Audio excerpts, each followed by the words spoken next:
Oi.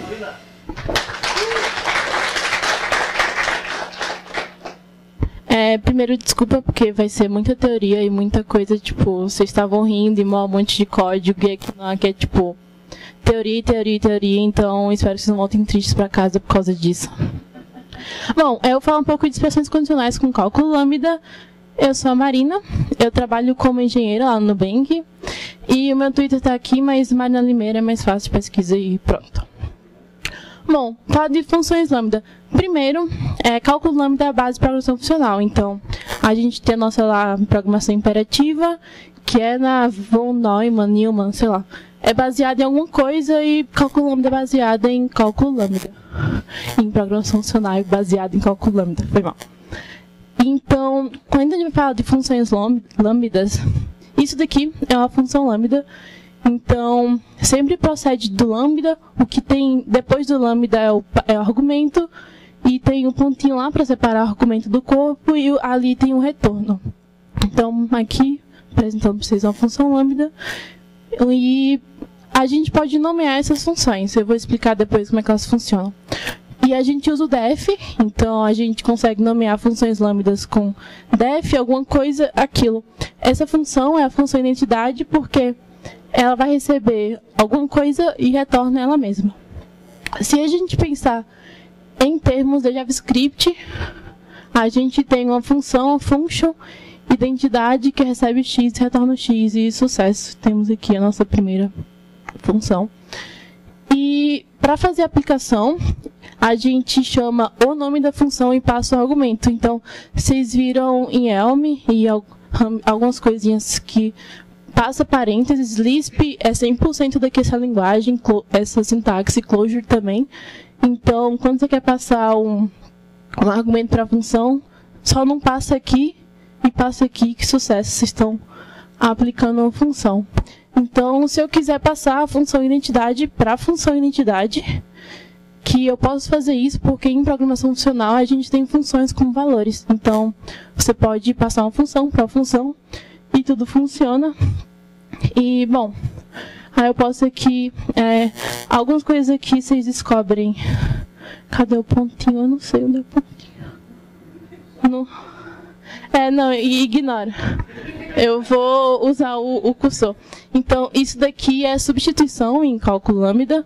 Isso daqui você está fazendo a aplicação. Então, vocês vão ler um monte de livro, alguma das coisas vai mostrar esse conceito aí, mas acredite em mim. Então, bom, no final eu tenho a aplicação de uma função identidade. Na função identidade, aí aqui eu substituo, né, eu tinha nomeado elas antes, então agora eu estou, colocando o nome delas de verdade, passando o valor. E quando eu passo a função identidade para a função identidade, ela vai passar para cá e retorna aqui. E sucesso, a gente tem a função identidade retornando a mesma coisa que ela recebeu. Tá. Então, bom, eu tenho a função identidade que recebe um abacate, ela recebe qualquer coisa. E ela vai passar o abacate para a função identidade e retorna o abacate. E aqui a gente consegue aplicar isso com qualquer coisa. Muito obrigada. Aí, o objetivo desse talk é mostrar para vocês como que a gente consegue ter um if-else, dadas as definições que a gente tem em programação funcional, quer dizer, na real, em cálculo lambda. Então, para a gente saber como é que o if-else foi criado, a gente tem que saber qual que é a definição de um booleano. Isso em Clojure, a gente tem object true e false, mas em algumas linguagens como Smalltalk, que é 100% orientado a objeto, a definição de true false é a mesma que a gente tem no cálculo lambda. Então, bom, isso aqui é um true.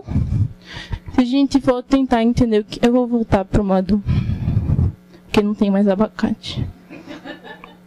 Bom, a gente está definindo aqui uma função, que a função se chama verdadeiro. E aqui a gente tem uma função que recebe alguma coisa chamada primeiro, alguma coisa chamada segundo e retorna o primeiro. Então, o que é um true? O true recebe duas coisas e retorna o primeiro. Aqui a gente vê aquilo que a Ana falou, que para você receber dois parâmetros, na real, tu tem que ter uma função que recebe um parâmetro que retorna, uma função que recebe outro parâmetro, aí você consegue executar e ter o que você quer. Então, se a gente quiser, tipo, ter 10 argumentos, vai ter função que recebe, retorna, função, recebe, retorna, função. Aí, bom, mas assim, a gente tem dois parâmetros. E pensando em JavaScript, uma abstração aqui muito mais de boas, a gente tem uma função chamada verdadeiro, primeiro parâmetro, o segundo, e o retorno dela é o primeiro. Então, no false, a gente tem 2 parâmetros também, só que o retorno dessa função é o segundo. Então, conseguimos agora definir o que é um verdadeiro e o que é um falso. E mesma coisa aqui. E, dada a definição que a gente tem agora de o que é verdadeiro e o que é false, a gente consegue pensar em expressões condicionais.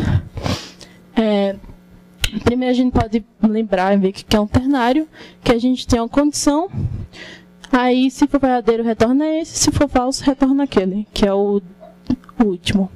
E a gente está, olha só, retornando o primeiro ou retornando o segundo. Então a gente consegue meio que ver um pouco dessa abstração aí também. Aí vamos agora tentar realmente definir o que é uma condição. Então agora a gente tem mais uma função lambda que recebe 3 argumentos. A gente tem um argumento chamado verdadeiro, um argumento chamado falso e a condição de fato. Então, nesse caso, ai meu Deus, eu vou ver para cá. A gente tem o verdadeiro, o falso e a condição. Então a gente vai executar agora 2 funções. Vai executar o C com o verdadeiro e o resultado a gente soma com o falso. Isso aqui, se tentarem aplicar e reduzir, vai ficar muito mais bonito, mas infelizmente 7 minutos não dá pra fazer muita coisa. Mas imagina que você tentar passar um argumento e ele for verdadeiro ou falso, tu vai ter de fato como retorno esse ou esse, de acordo com o resultado do C. Bom, aí isso aqui é muito ruim de entender, então imagina que isso é a coisa que vocês não entendem e a gente faz uma coisa eu não tô falando sério. A gente pode fazer alguns syntax sugar, que são transformações dentro das definições de cálculo lambda. Então é tipo, você tem uma equação lá muito bizarra, aí você faz umas reduções e muda uns valores para ficar mal bonitinha. E você pode fazer isso com cálculo lambda também, porque é tudo matemática no final. Então, se você remover os parênteses e tira o lambda, tira o ponto, aí move os negócios, e você tem isso. Então, a gente tinha aqui, tinha um igual aqui, tinha um lambda, tinha um lambda, tinha um lambda, e tinha um monte de parêntese aqui. Então, a gente, na real, só tirou o defcond, tirou toda a nomeação que tinha em cima e ficou só com o de baixo. Aí a gente tem agora mais bonitinho, defcond, tem o C, depende do CT, é verdadeiro ou false. E a gente, com o syntax sugar maravilhoso, com o if C tem verdadeiro, else falso, a gente faz o syntax sugar e a gente tem a nossa if else que a gente teria em todas as linguagens que a gente usa. E, bom, é só isso. Eu não sei se vocês entenderam muita coisa, mas eu fiz tudo baseado em um artigo que eu fiz baseado em alguns livros que eu li. Então tem um artigo no Medium falando sobre isso. Podem falar comigo também, caso fique ruim de entender. E é isso, muito obrigada.